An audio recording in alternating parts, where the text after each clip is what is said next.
Hi, welcome. Hey there. Mm. Good to be with all of you. Good to see you. Mhm. If you're just arriving, please feel welcome to enter into the chat where in the world you're calling in from.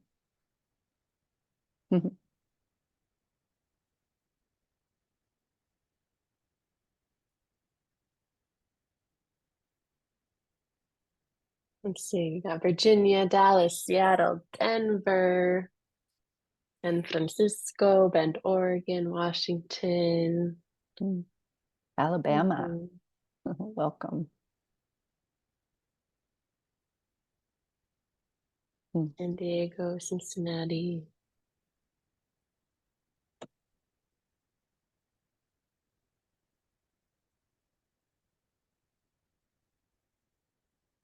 Beautiful. We'll give folks another minute here, then dive in. Mhm.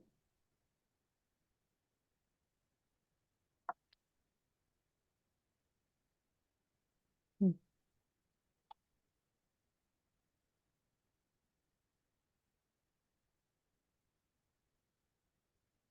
Good question, Andrea. What brings you to today's call?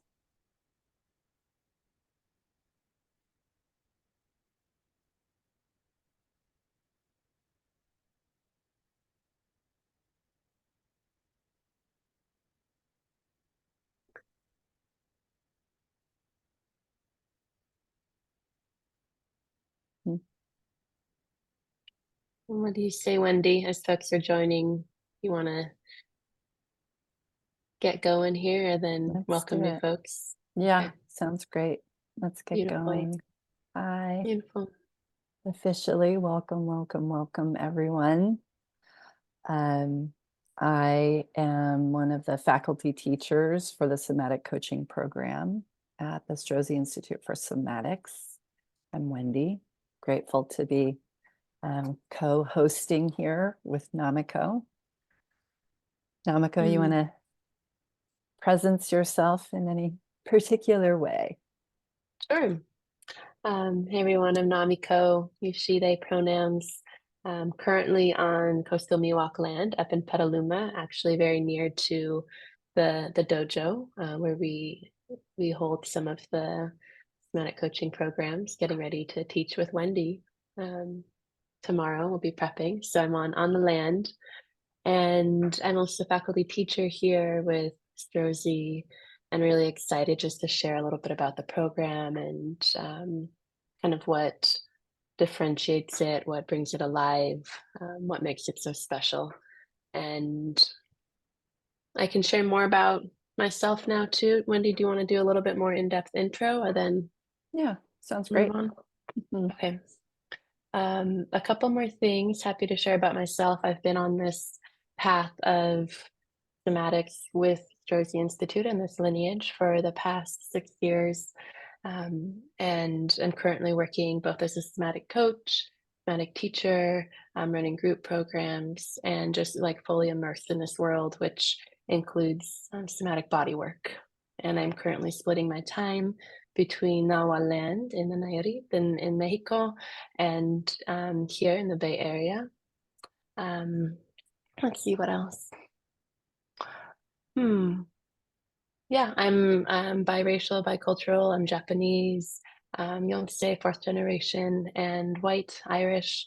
And my healing journey has been a weaving of those lineages and histories and what it means to be in this queer femme body in this moment in time. And super excited to um, just continue this living lineage of somatics. And we'll talk to you more about what it means to be in this living lineage and kind of where it came from, the rivers that have fed it. Yeah. Thanks, Namiko. Yeah. Yeah. What do you want to share about yourself right now? Yeah. I've been uh, living, studying in this particular lineage of Strozzi somatics for a little over 8 years now. And I stepped onto the mat for the first time, and I really haven't left. We say step onto the mat for those of you that haven't been in the space in Petaluma where we train, learn, and study. And my lifelong journey of healing has been one of somatics as well. Like my lived experience started with cancer at 21, and that led me onto a healing journey where I discovered that the the methods that I engaged in that were based in the body were the ones that were the most effective, most healing, and most transformational. So when I stepped into this lineage 8 years ago, I was like, oh, yeah, this makes sense. That informs my passion for sharing it with other folks. And I, yeah, have been teaching in the somatic coaching program for many years now. I use she, her pronouns. I am a mama of 2 teenage boys. I live on Chumash land in Topanga, California, which is in the LA area. And I am a single mama on a grand adventure around uh, pleasure, centering pleasure in my life and what that looks like, feels like, is like to live into. Um, yeah, I think I'll stop there. And Namiko, you want to inform us where we're heading today? Yeah, I just wanted to also presence, you might see in the chat, we are a full team. We're not ever doing anything alone. We're always working together. So Denise, Heather, Andrea, Bridget, and tech support, thank you so much. The team is also here to support. So there's a full crew here. And where are we heading today? Okay, great. Good question. We have a little bit of time scoped out. That's really going to be high level, like what's unique about somatic coaching. What are we talking about? Then we'll move into opening practice and just share a foundational practice with you all that you may already be familiar with. And then we'll have a little bit more of a structured look at the components of the program, what you can expect, then time for Q&A. Like this is a Q&A session. So we really want to make sure that we leave time for you to just bring your questions in live. If you have questions that come up throughout the time, feel free to put them in the chat. Then the request here for someone on the team to help capture those questions. Heather, maybe if you could be on the lookout for that, that would be great. Any questions that are coming in, go ahead and just add them, and then we can circle back to them. Yeah? Okay, cool. So what is unique about somatics, particularly, somatics is such a big umbrella term, and within this lineage of somatics, the components of the work are really inclusive of many different rivers, like I mentioned before, including Western psychology, the Japanese non-combative martial art practice of Aikido, meditation, right, body work. And so there's a lot of these different streams that have fed this particular body of work that we call Strozzi Somatics, including Stacey K. Haines, Wendy's sister, who has been really influential in terms of widening out somatics to really include a social analysis and bringing that work into the realm of both racial and economic climate justice work. Yeah, so this lineage has been, and really living methodology has been around and tested and used and experimented with for the past 50 years. Really looking at how do we work with people one-on-one as individuals, but then also as teams and organizations. So originally, Strozzi Institute started out in the 1970s as Lomi School. which you may be familiar with, Lomi School. They're still around today. They have a little bit more of a focus on more of a clinical psychotherapeutic route, but started out in the 70s as Lomi School, and then evolved to Strozzi Institute in the 90s, which was really a result of over a decade of collaboration between our founder, Richard Strozzi Heckler, and his kind of somatic distinctions, working with his mentor and colleague and teacher, Fernando Flores, working with linguistic distinctions and really language as action. Yeah. And so Strozzi Institute evolved to really be like, what does it mean to take centered action in the world towards what we care about? And through that perspective, that's how it was brought to many organizations and many individuals within the world of embodied leadership. And the somatic coaching path is really a result of all these decades of work and refinement and attunement into the study of the soma, the study of our livingness, of our wholeness. And currently, Strozzi Institute is a nonprofit. We transitioned to a nonprofit just at the beginning of this year. Yeah. So within this methodology, we're working with the soma, the living organism in our wholeness. And what that means is that we get to work with all of these different elements of our psychobiology, our tissues, our nervous system, our emotional range, our relationality, how we are with one another, the actions that we take in the world, and also the actions that we don't take. Yeah, our physicality, like how aliveness does or does not move through our body. All of this, it's a super holistic view of who you are. We use the term shaped. It's like, how have you been shaped based on your individual experiences, based on the social, cultural, economic forces that you grew up with and that are shaping you now. And then we're also like a really forward-looking methodology where we go, great, this is who you are now, and who do you want to become? And we're really looking into who we're becoming and what our somas are really longing for. It's like, what are we made for in this world, and how do we bring that to life? Yeah. That feels like an important part, just the what are we transforming towards? Yeah, there's so many different methodologies out in the world today, and some of them are more clinical or diagnostic. And this is not that.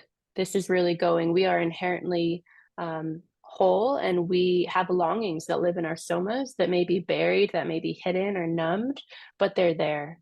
And we really work with transforming towards something. Yeah, really looking towards the future and being like, what do I want to transform toward? And we do that through the body. And this word transformation, it's awesome. People are super into transformation these days, which is great. We need to transform the world and we need to transform ourselves to do that. And so when we are talking about transformation inside of this work, what we're saying is that we know we have transformed when we can take new actions in the world that are really aligned with what we care about, aligned with our vision, with our values, even under the same old pressure. Yeah. Even when we're under pressure, what's embodied in us is actually aligned with what we care about, as opposed to what's embodied in us being reactive and actually not taking us towards where we want to go. I could keep going. I'm trying not to have this become the whole thing. Wendy, what do you want to add here?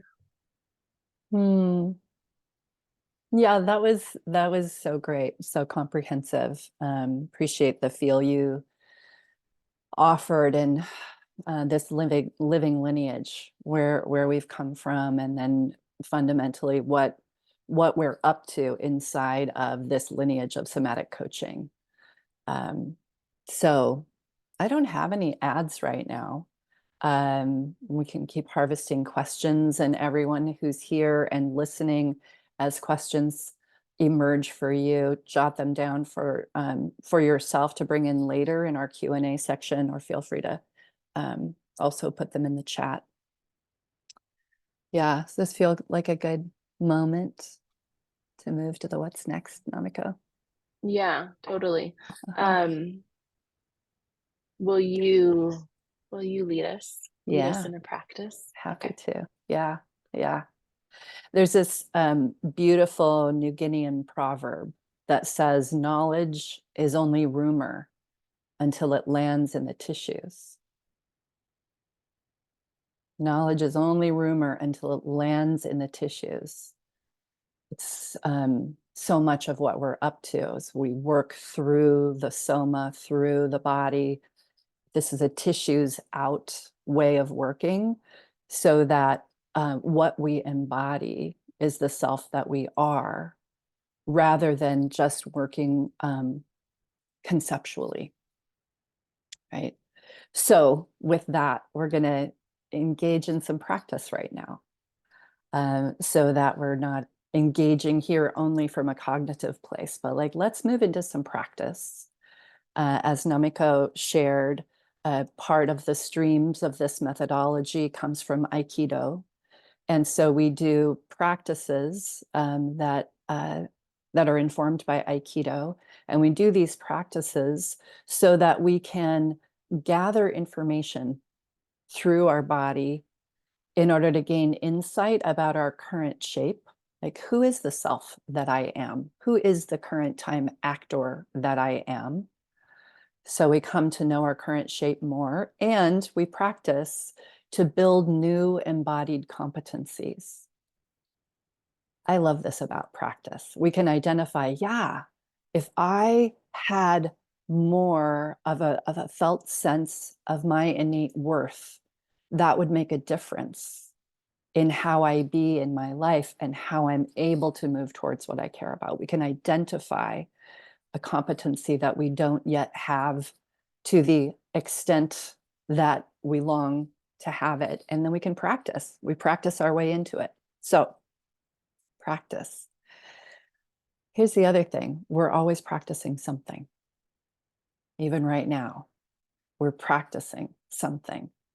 So we can ask ourselves, is what I'm practicing, which can include moods that we tend to reside inside of. It can include what's the emotional range that we practice in our life. It can include the narratives that we practice living inside of and listening to. It can include even how we inhabit our physical body, right? We might practice a certain posture, right? So is what we're practicing aligned with our vision, with our values, with what we most care about? Is it aligned with the self that we long to be? We're going to center together. I imagine that many of you on this call have already centered, and if you haven't, that's totally great too. This is a keystone practice inside of this work, centering. And there's always a principle inside of every practice. We center to become more present, open, connected, and on purpose. So that is the why behind centering. And as we center, this is a practice that we do. We're going to do it today, just staying in one location. And we can stay seated to center today. We can choose to stand up if that's available to us. Fundamentally, you can even center lying down. So there are a lot of different ways that we can position our bodies to do this practice. You might just let your attention drop down below your neck and ask your body, how do I want to practice today?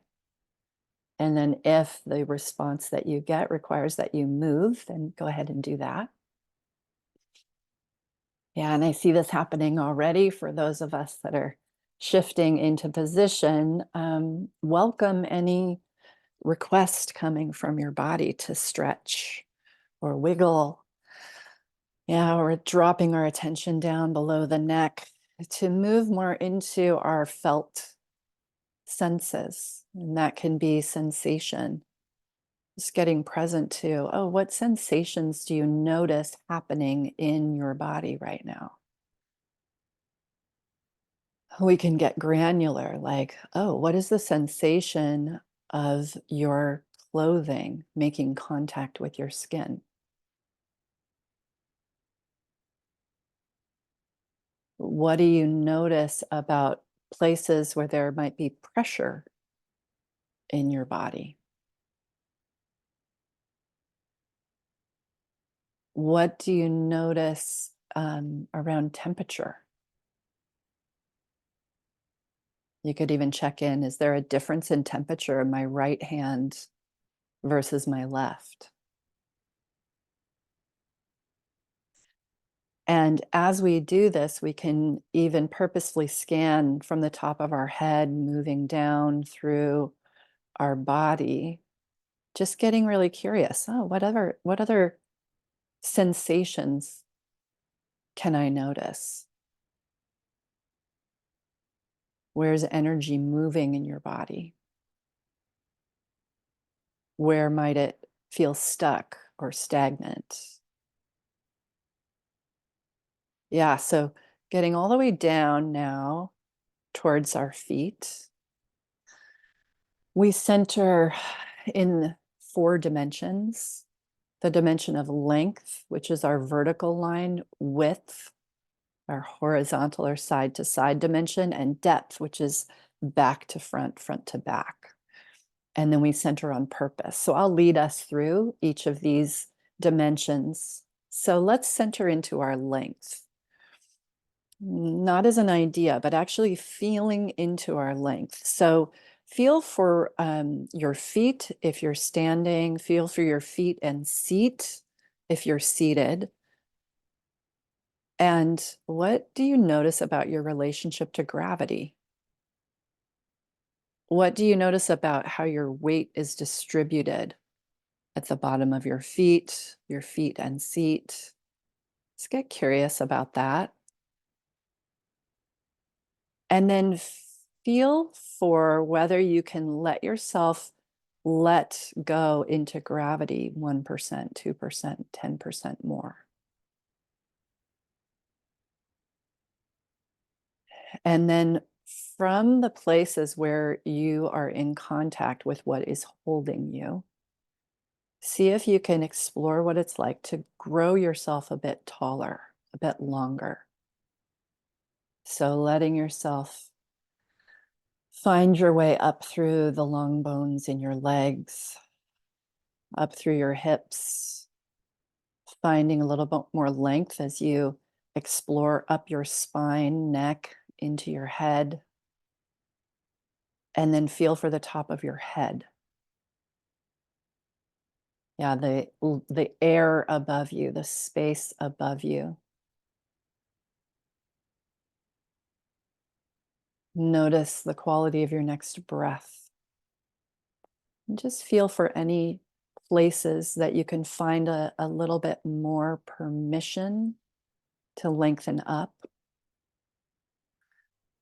And then let's settle all the tissues down onto this lengthened up structure. Yeah, so maybe you notice there's places in your tissues where you're efforting to get longer. Let that effort go. Maybe scan back down your body, letting the tissues rest to the bones. And really just noticing. In this domain of length, we hold that this is where our dignity resides, our dignity being our innate worth. Nothing that we have to do or earn or prove to have value. We exist, and therefore we are dignifiable.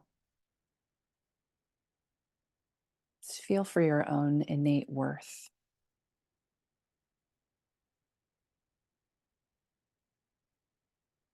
And then we're going to center into our width now, side to side dimension.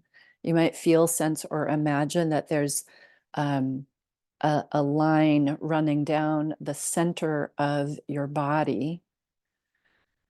And we're going to fill ourselves out from that center line out to our edges on both sides.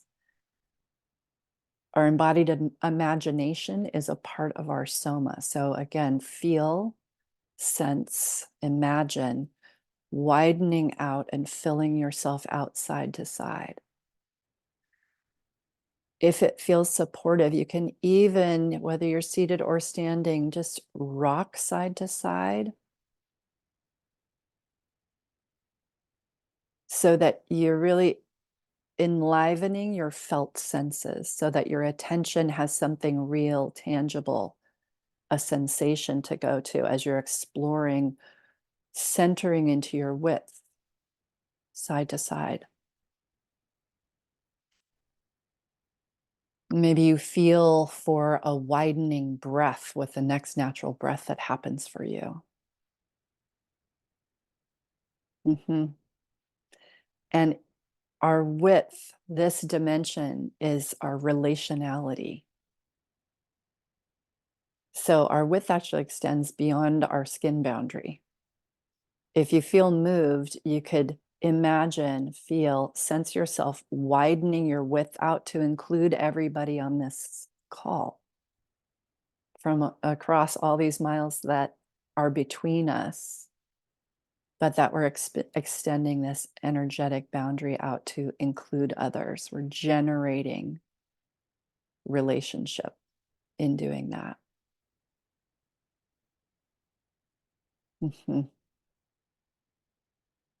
And let's center into our depth, back to front. We're forward-looking organisms. We're literally designed to be looking ahead. Let's let our attention rest into our back body. What's the sensation of your clothing at your back? If you're seated, what's the sensation of the back of the chair, the seat of the chair? Really let your attention rest into back body. Feel the substance there, back of your heart, your spine, the big muscles of your legs, your butt, your heels, back of head. Yeah. What's behind us is all of our lived experience. It's the path that we've walked up until now. Also, all the people that have our back, all the lessons learned, competencies built, all the times we've fallen and gotten back up, all of that is at our back. And it informs who we are in the now. So let your attention come into present time, body, all the depth that you already house in your physical body. Care, compassion, love, the things that matter to you, your intent. And then let's come into front body. Again, this whole substance of our front body. We might feel for the big muscles at the front of our legs. We might feel for the front of our heart now. Yeah, our face, where the air meets our face. Tip of toes. Yeah, and then again, we're forward-looking organisms. So we are designed to look toward the future. So the future is a part of our depth, this open field of possibility, the mystery really, and the place where we can extend our attention, our intention into this future field, right? So that there are ways that we organize into a future that aligns with our vision, our values, what we care about. Notice how it is to be in front body and in this future space. And finally, we're going to complete centering in this last dimension, which we call purpose. If it feels right, place your hand on your lower belly, Like the placement is about 3 inches below the belly button. If you make contact there, this is center of gravity. Yeah, we're training to develop, cultivate a strong center so that as life inevitably knocks us off center, we have a place to return to. So center. You can place your other hand at lower back too to feel the dimensionality, the full 360 of center. Let the contact of your hands be an invitation to drop down in even more and bring to heart and mind something or someone or some place that matters to you, that you care about.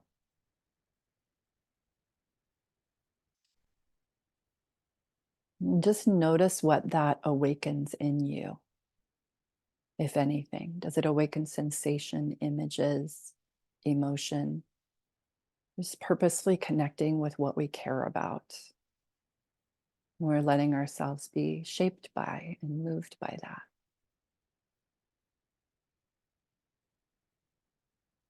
As it feels rightly timed, you can release your hands. And let's just take a moment to reflect, okay, centering practice, to become more present, open, connected, and on purpose, never to override what's here, right? But to make more space. And just what did you notice in that that round of centering practice? What did that practice reveal to you about any of these dimensions, about dignity, about relationality, about depth, about what matters to you?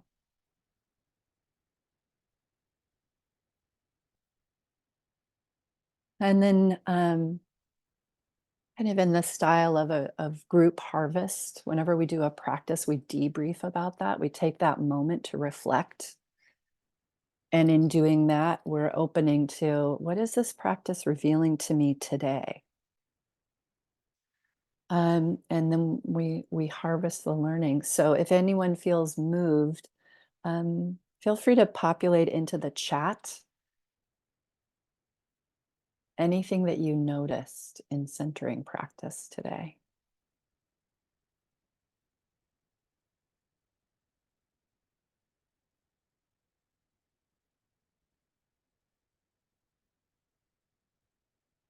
Mm. More energy moving in your legs. Mhm. Mm.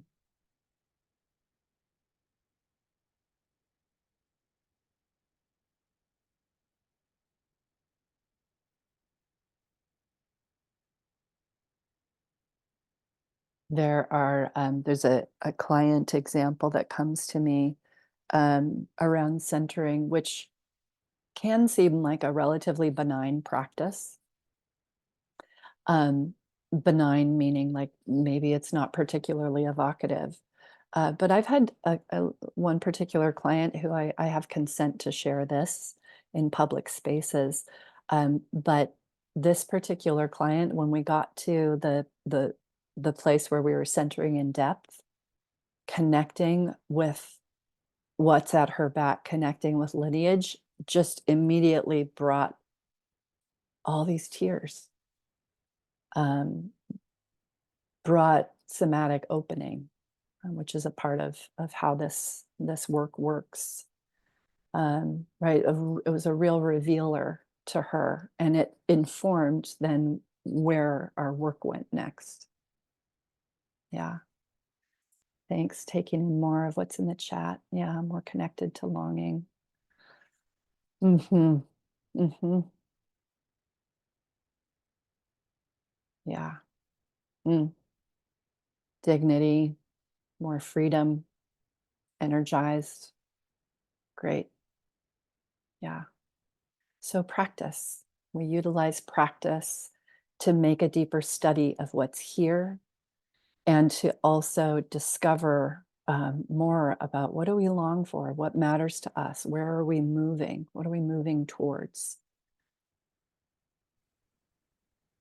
Wendy, there was a question that someone had around the vertical piece. Was that only including the body and not reaching the center of the earth? Mm. Mm-hmm. Oh, yeah. Thanks for the question.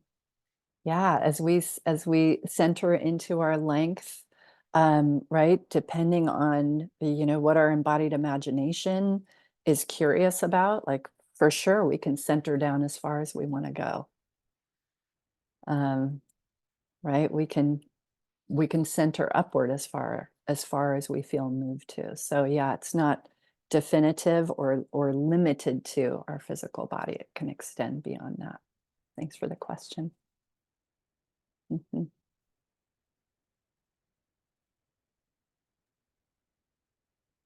Beautiful. Right. Thank you, Wendy. Yeah. Yeah. Um, yeah, I love centering practice. It's really for me like, okay, we get to come into relationship with more of what is, with more of reality, with more of our interdependence with all of life.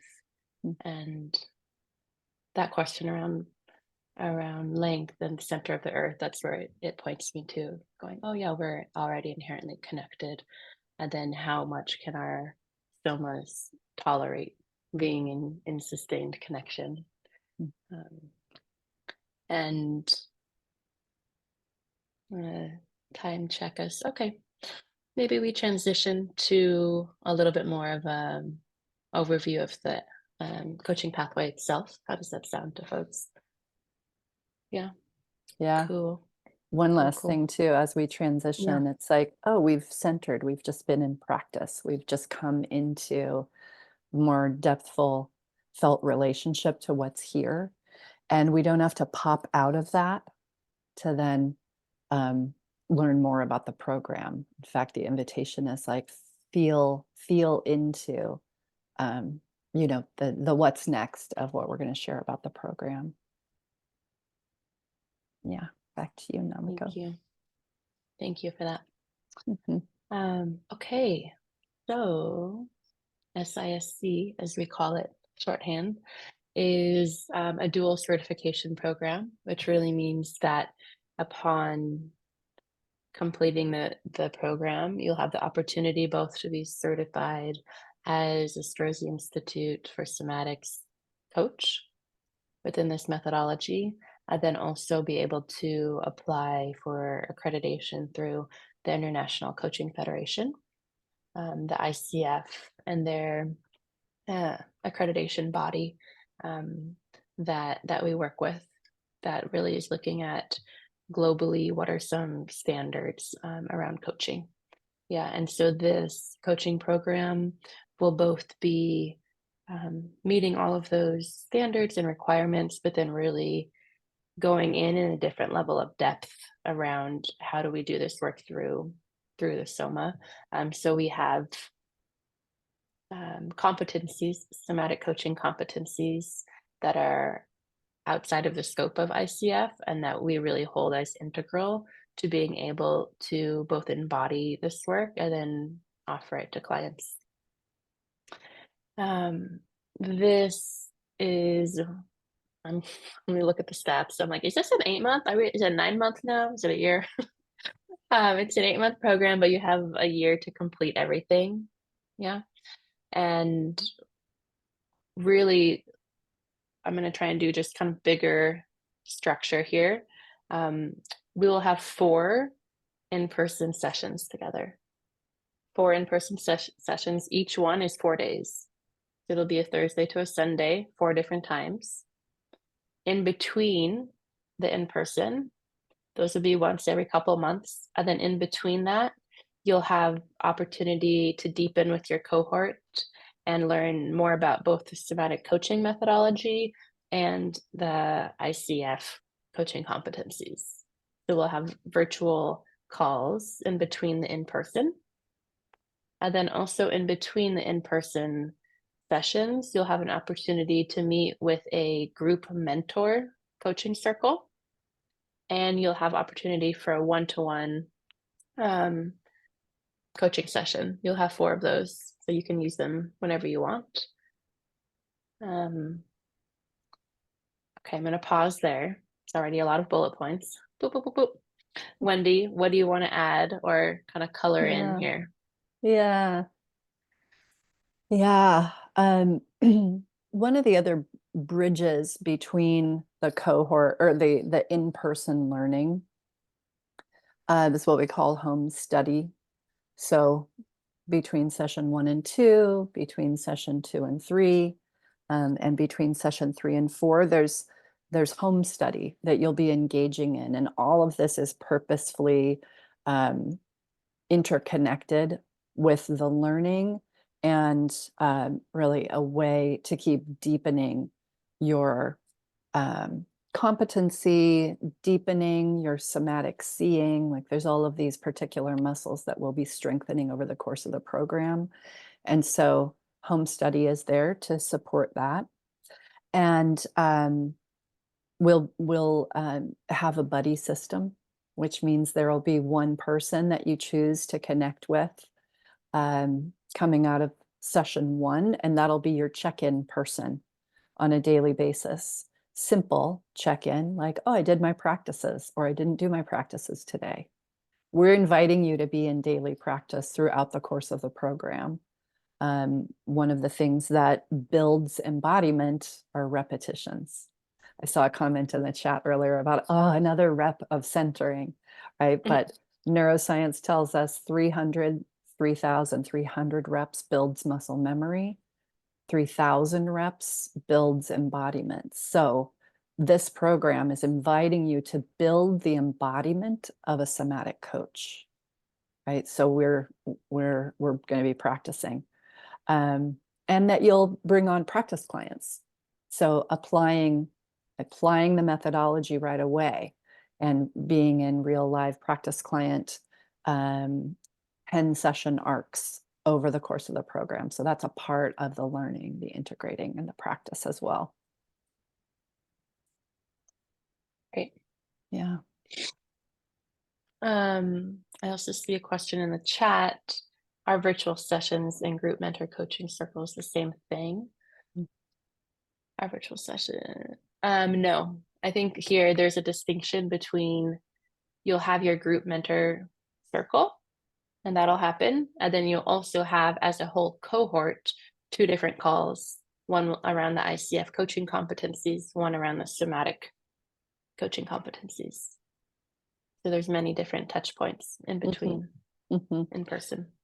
And with the virtual learning, with the methodology calls, coach competency calls, with all of the virtual learning, the invitation is to be there in person as much as possible.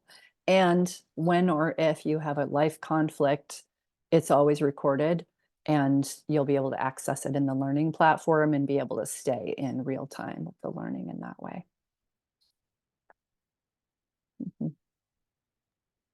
Great.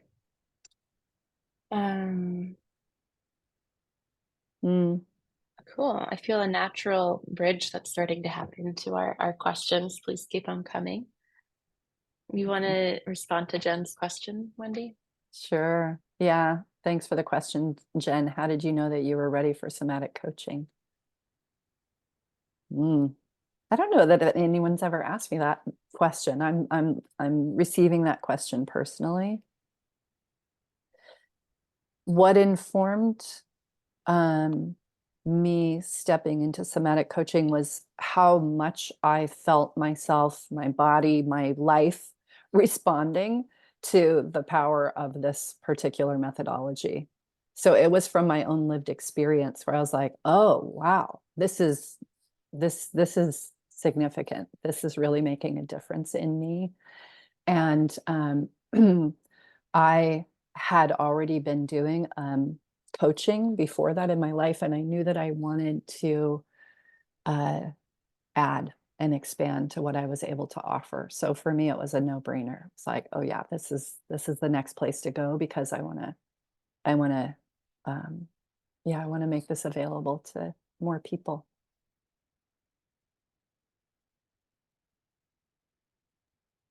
Yeah, I have a similar response to that, really around I was receiving work actually from a practitioner from Generative Somatics, kind of sibling organization, and receiving work that was super transformative for me. And I had been working with a psychotherapist for like 10 years, really around both intimate partner violence and historical familial trauma, and trying to shift some deep patterns. And it wasn't until I started working within somatics that I was like, okay. I can talk all of the talk, all of the healing talk, all of the lingo, but then body really starts to tell a different story. And particularly with somatic body work, that has been a profoundly impactful process for me.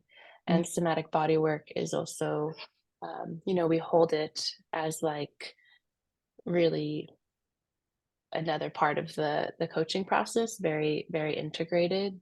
And within somatic coaching, you'll also each in-person session, we have one of the days that's all around somatic body work. And so that's kind of another really unique, really special, really needed process inside of somatic coaching, is the actual informed, consensual, hands-on work, working, we say, through the tissues to the self. Yeah. This could take us down like a much deeper tangent into somatic body work, but I'm gonna just sprinkle it in there. That's like, oop, that happens too. And then if you want to kind of specialize in somatic body work, then we offer somatic body work level 1, level 2, that you can take in addition to the coaching program. Yeah. Also go ahead. I was just going to add in that there's the prerequisite course of embodied transformation. I know some of you on this call have already taken that and some of you haven't, but that's a prerequisite course. And if you haven't yourself experienced somatic coaching, we encourage, not require, but we do encourage that you experience some somatic coaching before and or as you are in the program. Oh yeah, thanks Namiko for adding that. Yeah. Mary Beth, I see your question here. How much of a focus is there on your own personal reshaping as part of the program? It's a simultaneous, I go like this because I see it as an arc of transformation, which is one of the models around how embodied transformation works, how this methodology works, which we won't go into granularly now, but it's one of the models that you'll learn inside the program. And right, as I was saying in regards to practice, right, you'll show up in the somatic coaching program in a current shape. And that as we develop our knowledge, understanding, and as we apply, right, the practices and principles and models inside of this methodology, you will inevitably be transforming as you become the embodiment of a somatic coach. So there is the duality. We talk about it sometimes as like, okay, this is self-hat. This practice we're moving into is for the sake of developing yourself, or coach hat. This place we're heading, right, this afternoon is going to be really focused on how you build competency from your coach seat. How do we offer a somatic practice inside a session, right? The granularity. So it's the both and.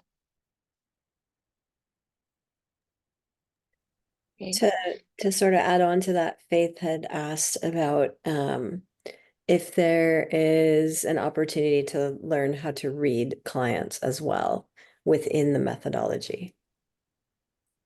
You want to take that, Namiko? Yeah, sure. I also saw another question which related to it. I don't know, there was a question somewhere around what are the kind of core somatic competencies. So this can be a response to kind of both of those. Being able to, what we call kind of somatically see, somatically assess, a client is a core competency that we hold that you need to have as a somatic coach. And it has to do with both your presence and own embodiment as a coach, being able to be really present to build trust with the client, and then also learning how to perceive, how to be with a client in their length, in their width, in their depth. Yeah, in really in their wholeness. And so there's a lot of different somatic competencies that I'm not going to go through all of them, but some of them are around presence, embodiment, declaration, right? So the coach really being able to have a deeply embodied understanding of what is a declaration, what is a commitment, why do we work with that, how do we work with that, and then how do we invite the client into an authentic declaration that's really generated from their soma, and support them in that arc of going, here's who you are now, here's who you want to become, and then this is the methodology, how do we move through that? And the coach is the guide there that's supporting that process, which includes another competency around being able to see, to be with, and invite curiosity around a client's what we call shaping, and also their conditioned tendencies, the kind of habitual responses, reactions rather, under pressure. Yeah, so really working with a client's conditioned tendencies and inviting the client to both get to know and purposefully build resilience practices. Yeah, resilience, it's a big topic, complicated topic. And in somatics, we really hold that resilience is something that we can practice on purpose. Yeah. So there's many, many different kind of competencies that relate to the methodology and the arc of transformation that you'll learn more about. Those are a few of them. Anything you want to say or add there around kind of somatic competencies you'll be looking at, Wendy? No, I don't have any ads there. It's a big, complex, rich terrain. Yeah. Uh-huh. I guess the last thing, just to kind of name more explicitly, is really we'll be supporting you as coaches to start working with social context, kind of social location, as we call it, race, gender, class, sexual orientation, socioeconomic status, all of these different factors that really make up how we have or have not had access, both as individuals and as groups of people, to a sense of safety, belonging, dignity. So really holding that all of this work and our transformation is happening within social contexts. That may be super embodied, well practiced for some folks. Other folks who might be more like, what are you talking about? So know that within this work, it's not happening in a vacuum, and that we're really going to be inviting you into looking at both how you have been shaped and then developing the capacity to work with a wide range of clients with curiosity, with dignity. Yeah. Mm-hmm. Mm-hmm. Do somatic coaches work virtually? Thanks for the question, Faith. Yes. Yeah. Mm-hmm. I would say 90% of my clients are virtual now, post-COVID. Mm-hmm. Mm-hmm. Chris, how much time approximately should we expect to put towards home study and calls between the in-person sessions? Yeah, it's a little bit different, right? From in between time to in between time, but you can generally plan on an hour and a half methodology call, 1 to 2, 1 to 2 coach competency calls, also an hour and a half. Your mentor coaching group will meet for an hour and a half. You will generally have an hour of one-on-one time with your mentor coach between sessions. So if someone's adding this up, we could come to an answer. I haven't been adding as I've been saying. And then in terms of home study, again, it differs, but probably you want to plan on, you know, 4 to 5 hours total for the home study exercises. I'll often encourage my mentor coaching group to, you know, carve out an hour a week, and then you will have easily covered the home study between sessions. Did anyone add that up? I'm curious. Denise so looks like she did. Okay, yeah. What'd you get, Denise? Indeed. Yes, thank you.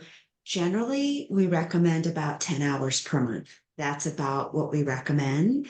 And really, it depends on where we are in the program. So, for example, at the beginning of the program, we're not quite meeting with clients quite as much, practice clients as much, but more toward the end, we're really kind of getting that competency and practice. We're meeting with more clients. So it can kind of grow, but we generally recommend about 10 hours per month.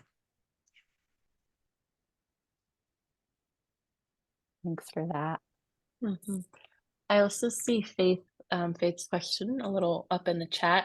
Is embodied leadership program a subset, generally speaking? And we actually have a separate cohort-based program, the embodied leadership pathway. It's separate from the somatic coaching program. Inside of that program, you don't get certified to become a somatic coach through Strozzi or through ICF. That's really looking at within the context of leadership within your organization. How do you bring embodied leadership skills, qualities, presence into that work? So a different program entirely. Yeah. I'm wondering if we have time for Julia's questions. You see those? Yeah, okay. Yeah. Feel free to weave in here, Namiko, with me. So Julia, your 2 questions. First, can we talk more about similarities and differences between this coaching program, somatic coaching program, and other coaching programs, in terms of methodology and also the practical aspects of the training? So one difference that I'll highlight between this program and somatic experiencing, for example. Somatic experiencing is geared more towards a therapeutic domain, and a way that we can feel the distinction between therapy and coaching is that therapy really looks to spend time looking into history and working somatically in that domain with SE. And with what we're up to, we're working current time towards a future. We do work with clients in regards to history when what's there is getting in the way of where we're going. But predominantly, this is a forward-working methodology, a forward-looking methodology. I have not taken any embody lab courses, so I couldn't speak to that specifically.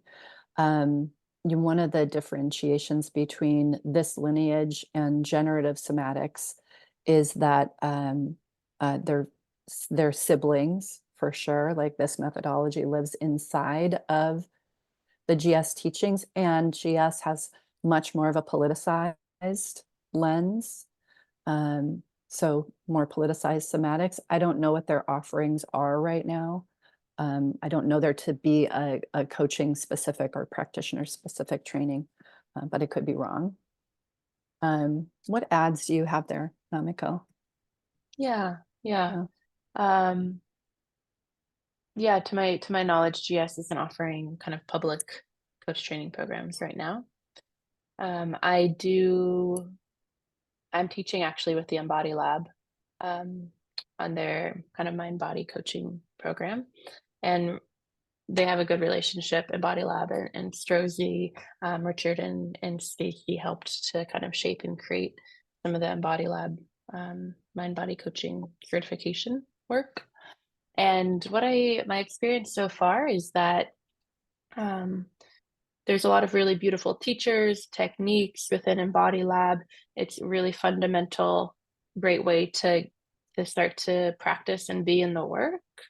And then within SISC, there is this much, it's like a really comprehensive methodology that there's like this through line to the work, as opposed to many other somatic offerings, which are awesome and I participate in them, but they can be more different techniques, different tools.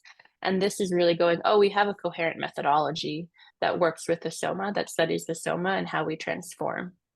So there's that type of kind of through line and arc within the somatic coaching program that I really appreciate. And, you know, it's also in person. We have in-person time. We do body work. There's some key differences there. And depending kind of where you are in your own personal journey, depending what you're looking for, they could both be a fit for you, you know, Embody Lab, SISC, SC, like a lot of great options out there. And so hopefully this call is helping to illuminate a little bit more of, well, what's the unique offer within somatic coaching program through SI. Yeah. And then Julia, there's not currently a somatic coaching program by and for Black, Indigenous people of color yet. Let's call it in, working on it. May it be so, and currently not yet. Yeah. There's just the embodied transformation right now. Mm-hmm.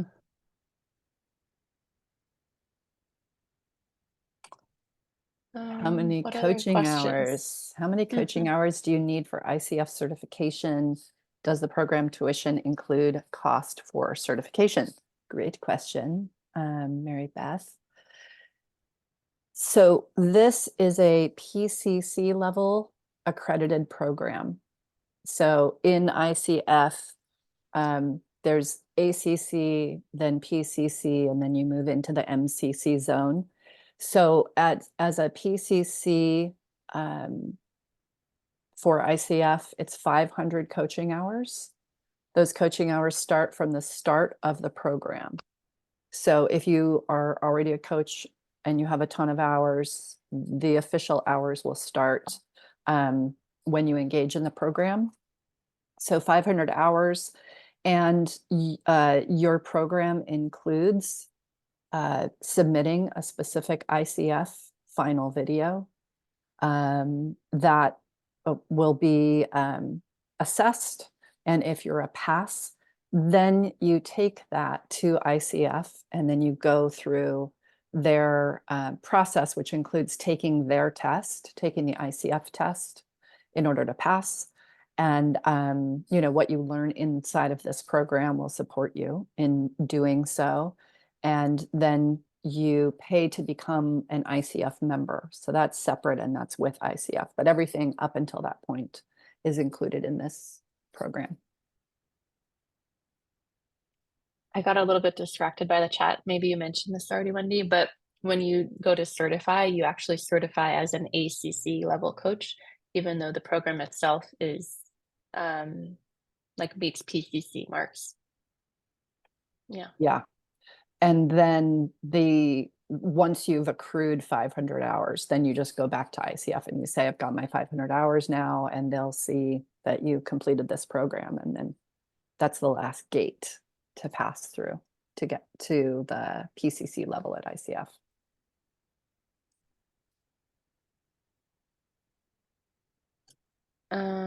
Okay. Where are we with questions? Let's see. Will the recording of the session be available? Denise, you know? Yes. Okay. Okay. I see a new question. Mm-hmm. Yeah, Paulina, wanting clarification of why the somas can't tolerate being in sustained connection. So this takes us back to the portion of our call where we were debriefing post-centering practice. And there was the inquiry about, okay, when we're in length, can we go down, below our feet into the earth? And every one of us is different in regard to that question, right? The amount of sensation, the range of sensation that we are within our comfort zone, that we can tolerate, is different. And that's informed by our lived experience and the ways that we've adapted in order to best take care of our safety, our dignity, and our belonging. So discovering, like staying curious about, oh, how much sensation can I tolerate? Or how deep down into the ground can I actually feel myself extending for the sake of what I care about, right? For the sake of what extending down in the ground might make possible for you or make available to you, right? So it's a beautiful question, and we get to work through the tissues, through our own tissues, to discover more about what's true for us in relation to these kinds of beautiful questions. And we get to learn how to work with other people, work through their bodies, their somas, to discover what's true for them.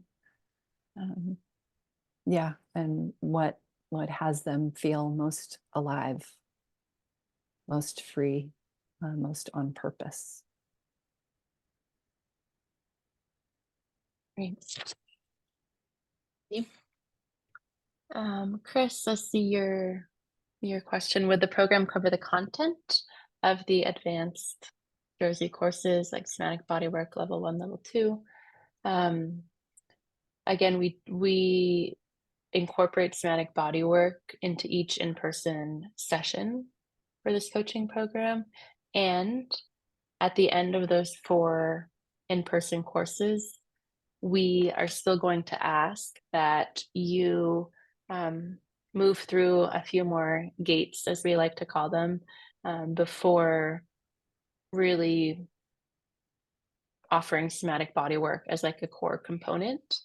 So having more somatic bodywork practice clients, receiving your own number of bodywork sessions, working with a somatic bodywork mentor. So there'll be like a lot more practice that's needed, and you'll be able to have some really kind of key fundamental moves to start working with clients in terms of breath patterns, sounds, quality of touch, different places on the body, how to work with like mandibular, thoracic bands. Like there'll be some core competency there, and then we just ask that you really embody it and deepen it and get receive some guidance along the way. And then if you're interested in that, taking somatic bodywork level 1, taking level 2, and then also the somatics trauma resilience Stacy's course that she runs through Strozzi. That's also recommended if you're going to be working, especially with bodywork, is our histories, our stories, our traumas live in the body and the tissues, and so deepening in that study can be really helpful too. Yeah, thanks, Namiko. I want to make sure that questions that are going directly to Denise about finances application and all of that get answered. So Denise, do you want to step in and offer some answers to those questions that are coming to you directly? Yes, thank you both. Thank you both. And yes, we're happy to share with you how we support folks in the application and then also our scholarship process. And so as a reminder, the first step of the somatic coaching program, SISC is our shorthand, is to take embodied transformation. And so would like to share that there are 2 more opportunities for those of us that have not yet had an opportunity to step into the foundation work, to take these courses in June or in August. And if any of my team could possibly put those dates or links, direct links to where folks could find that in the chat. So that's our first step. And then once we get into embodied transformation, our curiosity starts to bubble up and emerge. And what's fantastic about that is that we have teachers and experience in the room where we'll have another opportunity to touch with teachers and ask more questions. What's flowing? What's our curiosity? What's happening with what we're learning and imagining this pathway for somatic coaching. So there's 2 more opportunities if one is interested specifically in the September somatic coaching program. So that's our next one coming up. So that's step 1. The next step after that is to fill out an application. So we have an application process, and this is really to support and to serve our participants because of the real depth of commitment that's really required for our program. As you can hear all these things that we'll be holding as a somatic coach, and also continuing on our learning and our embodiment and moving toward our longings. So there's an application, and in it, we ask these same questions and ask, how are you arriving? How did embodied transformation feel for you? And aligning towards your purpose and aligning towards your commitment as a somatic coach. The step after that is then to meet with me for an enrollment interview. It's about an hour, and it is deepening into what are your takeaways from embodied transformation? How is your centering practice landing on you? Really getting in granularly about what was your experience and what are you continuing to long for? And also the question, the curiosity that we also have is, what are you going to do with your coaching practice? What do you imagine stepping into that embodied imagination? What will you do with your practice? And then it's also an opportunity for me to share more information about, your very specific questions. Oh, what does certification look like? What's that timeline? What's that process? And so happy to, dig into that one more time because this is a lot of information right now. And then for those of us in our community that are requesting financial assistance as well, would like to share with you that we are in a real big shift in terms of how we are processing and supporting those that need a bit more financial support. As we shared at the beginning of our call, we are a new nonprofit, and that's very new. And so in the future, we will be able to offer even more financial assistance with regard to tuition and other kinds of support. Right now, here's what it looks like. For the somatic coaching program, we have a scholarship application process that's evaluated and awarded 8 weeks before the program starts. And so what this does is it looks at a pool of applicants, and we look at it through the lens of the impact that we as an organization want to make in equity in terms of supporting those that need more access to this methodology and support them in aligning with our commitment as an organization. And so we look through need, we look at race, gender, identity, those of us that are affected by marginalized systems of oppression. Those are the things that we look at when we are evaluating the scholarship pool. And to share with you that every pool is different. One program might look different from another. So the funds available for each person will vary depending on the pool of applicants that are in it. The maximum award currently is 30%. So I mentioned that we're in a state of change. So in the future, we're hoping that will be higher, that might be 50%, 80%, 100%. Maybe even perhaps in the future, we can support with maybe perhaps lodging or travel expenses. That's coming. We're hoping that it's coming, and we're reaching toward it and making that a bigger part of what we can offer. Right now, that is the maximum that we could award if you were to start with us, say, by September. For those of you that might be joining us from outside the US, we also have another program starting in Rome in November. Same kind of feel, 30% would probably be the maximum for that. Another thing that I'd like to share is that we also offer a payment plan, which is I hope, really very helpful in that folks can go up to an 8-payment plan in the program with no extra cost, no extra fees. We absorb the administration of that and pass it on to you.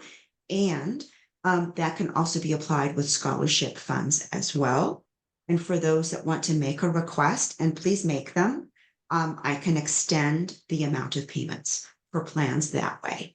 So these are ways that we can support those that require financial assistance and do it through this scholarship kind of shape that we have right now. But it's going to change as we move forward and as we fundraise and as we add more opportunities for people to sponsor students through this process and through this arc. So that is what we offer for in terms of the process. And I have not been monitoring the chat. Is there anything that I can answer? If anybody could help me with regard to questions. Yeah, Denise, thank you. A couple questions for you. If someone wants to do the BIPOC ET in Oakland in September, when will be the next opportunity to join an SISC in Petaluma? My feeling is not till 2025. Is that right? Exactly, yes. Yeah. Exactly. That's a great question. And I would love to share that we're anticipating by August of this year that we will have the full calendar for 2025 finalized. So we'll know when those dates are. For 2025, we're going to be having some changes with regard to the frequency of how we're offering the somatic coaching pathway. So September, for the rest of this year, we are offering a coaching program in DC, which starts next week. And then we have another one that'll be starting in September that will be in Petaluma. We have another that's starting in Rome in Europe in November. In 2025, essentially what's going to be is we are going to have 3 programs, 3 cohorts, as we call them. And then in June, we'll be on the East Coast in the US. And in the fall, we'll be in Petaluma, California. And we're anticipating, again, offering another program in Europe in late fall, early winter, a lot like what we look like this year. So the biggest difference for 2025 is we won't be offering a second program in Petaluma, California, in the Bay Area in the spring. So that's the biggest difference. So if the California option is really what you're longing for and imagining you would be doing, this fall would be the time to step in if it's something that feels more timely for you and what you want and long for, or it'll be 2025, the fall of 2025, if that's what you're looking for California. Yes. Okay, Denise, one more question for you. If someone hasn't taken embodied transformation, the ET course, can they still apply and get the early enrollment discount for SISC before they've taken ET? Great question. And we understand kind of like the kind of zigzag that folks would need to do in terms of that timeline. So there is an early discount of $1,000, which is significant. And I always really encourage everyone to step in and get that discount. And that discount is basically 3 months before the program starts. So for those of us that are stepping into embodied transformation within that 3-month time frame, which would be August, and maybe not, I think maybe June, I'd have to look at the timeline. Yes, the answer is I do extend that early discount to folks that have not yet taken embodied transformation and want to apply to the program. So yes, I do. And so we always want to make sure that if you are taking embodied transformation and you are on the pathway for the somatic coaching program, that you do have access to that early discount. And also another common question for those of us that are looking at the scholarship process, that is also true. So we are unfortunately unable to offer both a scholarship and the $1,000, like we don't combine them. It's either a scholarship, here's your discount and award, please enroll. Or if the answer is we don't have enough scholarship awards, we will still award the $1,000 discount. Well, it's not an award, but we will still apply and invite you to the $1,000 discount because the scholarship application closes after that 3 months. So there's this zigzag that we kind of have to step into, and our enrollment team tracks that. Andrea Mang is on the call as well. She's a colleague of mine. She and I will be tracking that. So we know that if you applied for a scholarship or if you took Embodied Transformation in that 3-month period, we know that you will also get access to that $1,000 discount. Hopefully that's helpful. I'm seeing the new question here from Rebecca. Is embodied transformation offered in Europe? Yes. Yes, it is. When is the next one in Europe, Denise? Yes. If one of my team please could put the course calendar in the chat. The next one is going to be in Rome, and that's going to be in June. And if memory serves me, we're going to have another one in September. Oh, it's just the opposite. In June, it's going to be in Barcelona, and then in September, it's going to be in Rome. Is that right? If anybody wants to check my memory, that's, I think, when it's coming up. And the next, what I'd also like to offer is that how we offer programming in Europe is embodied transformation is offered through a sponsor, through another organization in Europe, where what they do is we're working in partnership. They are supporting the enrollment process and the event logistics, and we are providing the teachers. We're also providing our standardized delivery of the program. So in other words, if you take Embodied Transformation, the foundational coursework in Europe, in sponsorship with a partner, that will qualify you for any of our advanced coursework here in the US or in Europe.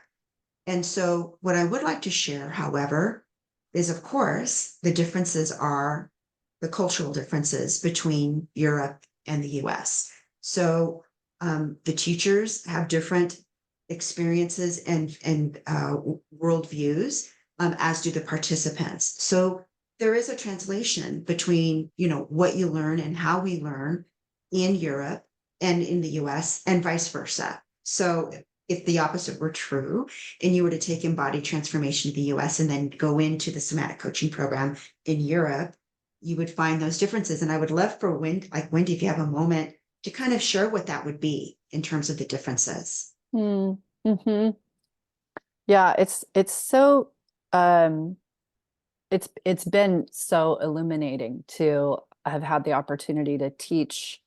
I've been teaching the somatic coaching course in Petaluma for many years, and then had the opportunity to teach in Rome earlier this year.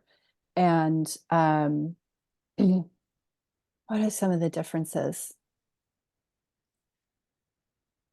Yeah, I mean, in terms of our rooms, I would say there's a more apparent diversity inside of our rooms here in the US context.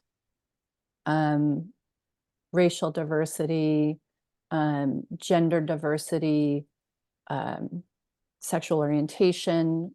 There's more diversity, and we're in a different level of conversation about the impact of oppression. So that's live in our courses here in the US in a particular way. In Europe, it's a different cultural conversation in those domains. And we had less racial diversity in our rooms in Europe, and we had more class diversity. And we had more diversity in the range of people who are professional coaches, and then people who were work in movement spaces. So that's some of what we're noticing in the differences. And in a recent cohort, somebody is purposefully coming from Europe to the US to take the course here because that mattered to him for a lot of different reasons. In the Europe cohort, we had folks from the US who were taking the course in Europe, right, for their own personal reasons too. And yeah, I don't know if that answered anything, or maybe just gave a wider view. Thank you, Wendy. Mhm. Everyone, I do need to end my time here on the call in a few more minutes as the call's about to end anyway. Before we do, is there anything, well, first of all, I'd like to offer an opportunity for anybody on the call to schedule time with me. I'm a resource here. I support our participants in these questions in a call and in conversation and relationship. And so please, if one of my colleagues could please put my contact information and how to connect with me one-on-one or an email, and we can certainly support all of your questions and curiosity, especially after you come out of the foundational work. So I am here to support you in all of that. That is what I'm here for. I'm a resource for all of you. So please want to offer that and as an ongoing extension at any time. And before I do go, if there's anything else that would be helpful before we close the call, anything else? No, I think we're set to come to completion here. Yeah. Thank you, everyone. Thank you for being here. Thank you, Wendy. Yeah, look forward to either entering on path with you and meeting you or continuing on path with you. And it would be, yeah, a joy to practice together. Yeah, Thank you. thank you, Namiko. Thank you, Denise. Thank you, whole team. And thanks everyone who came and engaged in some practice and yeah, just shared time this morning. It's been great to be with you all. Thank you.